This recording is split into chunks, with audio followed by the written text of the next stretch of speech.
Let me say something that will make you uncomfortable. If your salary went up this year but your life didn't get easier, that raise didn't help you. It lied to you. And the most dangerous part is this: you're being trained to feel grateful for it anyway. Think about the last time you checked your paycheck. You saw a higher number than last year. You told yourself you were making progress, but nothing felt lighter. Rent didn't feel lighter. Groceries didn't feel lighter. Your stress didn't feel lighter. And deep down, a quiet thought showed up. How am I earning more and still falling behind? That thought is not weakness. It's awareness. For decades, salary growth meant something very simple. More income meant more breathing room, more security, more control over your future. That relationship is broken now. In 2026, a raise doesn't buy freedom. It buys survival for a little longer. And that shift is changing people in ways they don't even notice yet. Here's why this hurts more than being broke. When you're broke, the problem is obvious. When you're struggling with a decent salary, the problem feels personal. You start questioning yourself. Am I bad with money? Am I missing something? Why does everyone else seem fine? But what you're feeling is not confusion. It's betrayal. You were promised that effort plus time would equal relief. That promise is no longer being kept. Let's talk about raises. Most people see a raise and think, I'm moving forward. But raises today are not designed to move you forward. They're designed to keep you in place while costs quietly move ahead of you. Housing rises first. Food follows. Insurance follows. Taxes follow. Your raise doesn't change your position. It just delays the pain. This is where the real damage happens. When effort stops producing relief, people don't rebel. They shrink. They lower expectations. They delay goals. They stop planning long term. They tell themselves, this is just how it is now. That's not adulthood.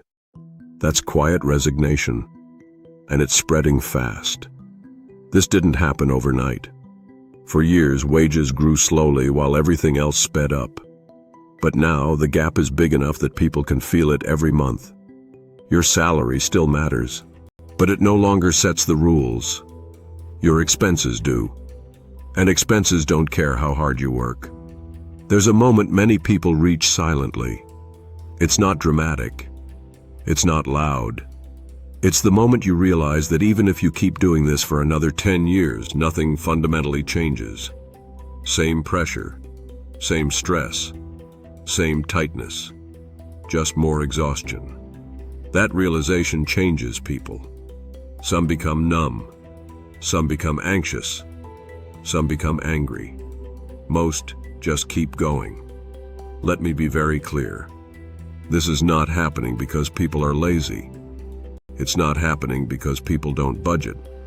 It's happening because income stopped being the main driver of stability. Assets replaced income. Leverage replaced effort. Timing replaced loyalty. And most people were never told the rules changed. Here's the cruelest part of all. People are told to be grateful. Grateful for a raise that doesn't help. Grateful for stability that feels fragile. Grateful for a system that quietly drains them. Gratitude is good. But forced gratitude in a broken system keeps people trapped. If your salary feels useless now, it won't magically feel powerful later. This pressure compounds. And the longer you pretend it's temporary, the more dangerous it becomes.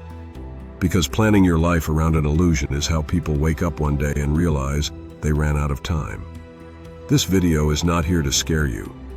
It's here to wake you up gently before life does it violently. Feeling like your salary isn't working is not failure. It's the signal. The signal that the old formula is broken and continuing to rely on it blindly is the real risk. The people who survive this era aren't louder. They aren't flashier. They aren't luckier. They're earlier.